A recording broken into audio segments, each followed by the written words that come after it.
ये कहानी है एक छोटे से गांव की, जहां सादगी और मासूमियत की बयार बहती है। इसी गांव में राम नाम का एक समोसे वाला अपनी पत्नी सविता और बेटी मीरा के साथ एक झोपड़ी में रहता है। राम रोज सुबह अपना ठेला लेकर समोसे बेचने निकल जाता है और गांव में समोसे बेचता है।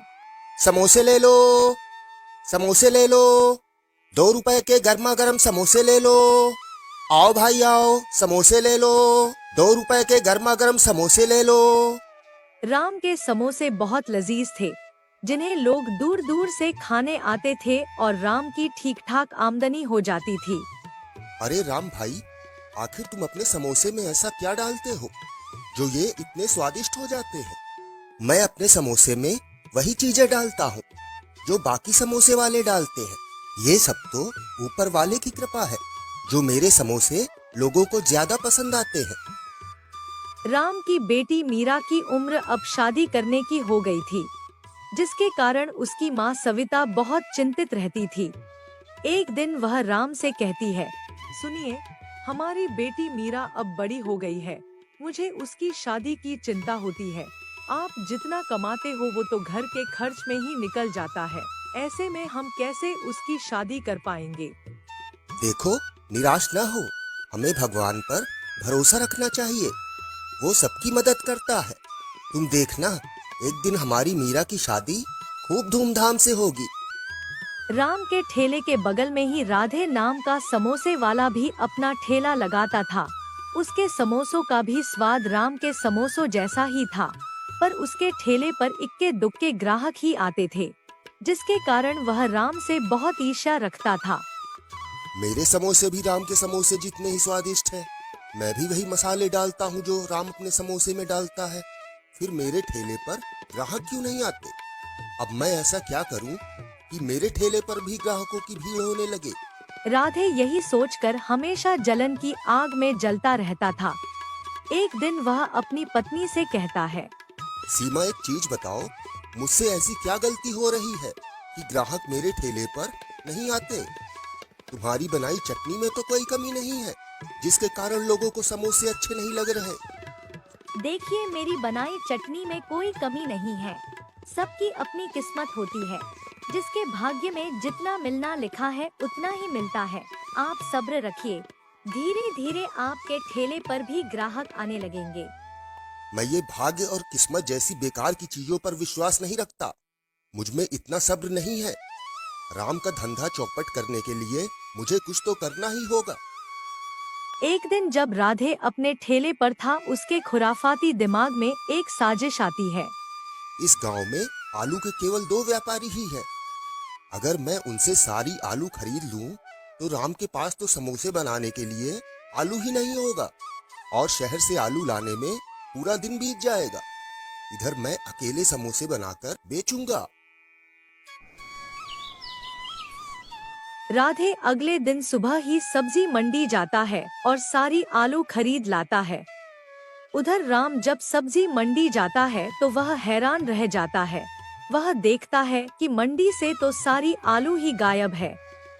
हताश निराश जब वह घर वापस लौटता है तो उसकी पत्नी सविता उससे पूछती है, क्यों जी, आज खाली हाथ ही वापस आ गए, आलू नहीं लाए? क्या बताऊं सविता, आज तो पूरी मंडी से आलू ही गायब है। लगता है आज घर में ऐसे ही खाली हाथ बैठना पड़ेगा।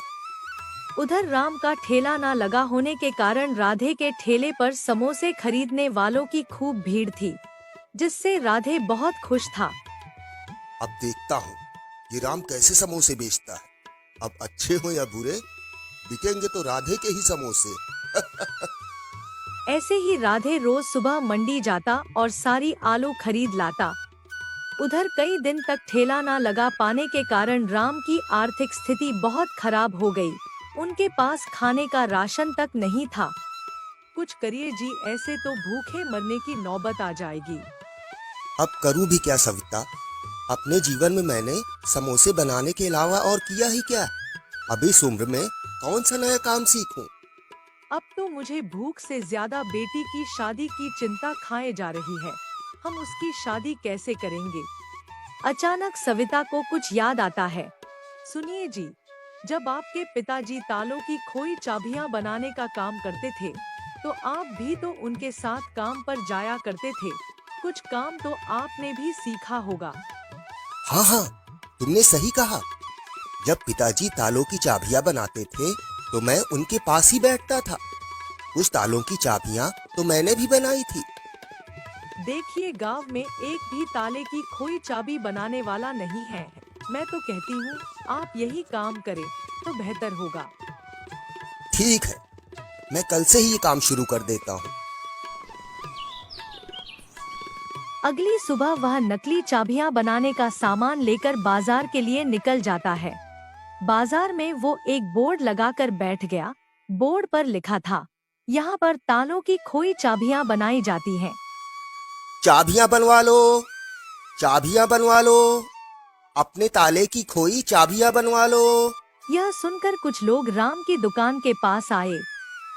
क्यों भाई, क्या तुम मेरे तालों की खोई चाबियां बना लोगे? हाँ साहब, मैं आपके ताले की खोई चाबियां बस कुछ ही देर में बना सकता हूँ। कुछ ही देर में कई लोग अपने ताले लेकर उनकी चाबी बनवाने राम की दुकान पर आने लगते हैं। राम ने अपने पास रखी चाबियों को घिसकर उन तालों की चाबियां बना दी, जिससे उसे अच्छी कमाई हुई। राम बहुत खुश था। आज तो अच्छी कमाई हुई है। अगर मैं ऐसे ही काम करता रहा तो कुछ दिनों में मैं इतने पैसे इकट्ठा कर लूंगा कि अपनी बेटी की शादी कर सकूं। एक दिन राजू अपनी दुकान पर काम कर रहा था कि अचानक वहाँ का बड़ा सेठ रतनपाल अपनी तिजोरी की खोई चाबी बनवाने आ गया। क्यों चाबी वाले, क्या तुम मेरी तिजोरी की खोई चाबी बना सकते हो? मैं बिल्कुल आपकी तिजोरी की खोई चाबी बना सकता हूँ, लेकिन उसके लिए मुझे चाबी की नाप लेने आपकी तिजोरी तक जाना होगा। ठीक है, तुम चाबी की नाप ले लो और चाबी बनाकर मेरी हवेली पर पहुंचा देना। ठीक साहब। यह सब पास ही खड़ा एक ठग देख रहा था। वह अपने सरदार के पास जाता है और उसे सारी बात बताता है। ठीक है, उस चाबी वाले पर नजर रखो और जब वह सेठ रतनपाल को चाबी देने हवेली जाने लगे तो हमें बताओ। वह चाबी सेठ से पहले हमें चाहिए। उधर राम हवेली जाकर चाबी की नाप ले लेता है और चाबी बनाकर सेठ की हवेली के लिए निकल जाता है। रात हो चुकी थी और ठग घात लगाए राम का इंतजार कर रहे थे। जैसे ही राम उनके पास पहुंचा, ठगों ने उसे दबोच लिया। अरे कौन है आप लोग और मुझसे क्या चाहते हैं? सुनो चाबी वाले, सेठ रतनपाल की तिजोरी की जो चाबी तुमने बनाई है वो सीधे से हमें दे दो। नहीं नहीं, ये चाबी मैं तुम्हें हरगिज नहीं दे सकता। ये जिसकी चाबी है उसे ही मिलेगी। इस चाबी वाले को इसी पेड़ में बांध दो और तिजोरी की चाबी इसके झोले से निकाल लो। ठग उसे एक पेड़ में बांध देते हैं और चाबी लेकर हवेली की ओर चल पड़ते हैं। इसी बीच एक घुड़सवार वहाँ से गुजर रहा था। उसने देखा कोई आदमी पेड़ से बंधा हुआ है। कौन हो तुम और इस पेड़ से तुम्हें किसने बांधा है? मैं एक चाबी बनाने वाला हूँ। मुझे कुछ ठगों ने इस पेड़ से बांध दिया और मुझसे सेठ रतनपाल की तिजोरी की चाबी लेकर उनकी हवेली में डाका डालने गए हैं। अगर आप मेरी मदद करें तो हम उन ठगों से पहले वहाँ पहुँचकर ये चोरी रोक सकते हैं। घुड़सवार कुछ सोचने लगता है। देखिए, सेठ आपसे खुश होकर आपको कोई बड़ा इनाम भी दे सकते हैं। घुड़सवार राजी हो गया और दोनों घोड़े पर सवार होकर हवेली की ओर निकल पड़े। हवेली पहुंचकर राम ने सेठ को सारी बात बताई। सेठ ने अपने आदमियों को बुलाया और उन्हें तैयार रहने को कहा। सेठ से उचित इनाम पाकर घुड़सवार वहां से चला जाता है। कुछ ही देर में ठग हवेली पर पहुंच जाते हैं। उनको पहले से तैयार सेठ के आदमी पकड़ लेते हैं और कैद कर लेते हैं। सेठ बहुत खुश हुए। चाबी वाले, अगर तुम सही समय पर मुझे उन ठगों के आने की सूचना न देते तो वो मेरा सारा धन लूट लेते और मुझे बहुत भारी नुकसान उठाना पड़ता। मैं तुम्हारा बहुत आभारी हूँ। बताओ तुम्हें क्या चाहिए? तुम जो कुछ भी मांगोगे मैं तुम्हें दूंगा। सेठ जी, मैं कड़ी मेहनत करके किसी तरह अपने परिवार का पेट तो पाल लेता हूँ, मगर एक समस्या मुझे दिन रात सताती रहती है। आर्थिक तंगी के कारण मैं अपनी जवान बेटी की शादी नहीं कर पा रहा हूँ। राम बहुत संकोच के साथ कहता है। तुम बिल्कुल परेशान ना हो। अब तुम्हारी बेटी की शादी की सारी जिम्मेदारी मेरी है। तुम उसके लिए एक अच्छा लड़का देखो। तुम्हारी बेटी का कन्यादान मैं खुद करूँगा। कुछ ही दिन बाद राम की बेटी की शादी खूब धूमधाम से होती है और राम का जीवन खुशियों से भर जाता है। ऐसे और वीडियोज को देखने के लिए हमारे चैनल रंगीन कहानियाँ को सब्सक्राइब करें और बेल आइकॉन दबाएं ताकि आपको हमारे वीडियोस के नोटिफिकेशन मिलते रहें। धन्यवाद।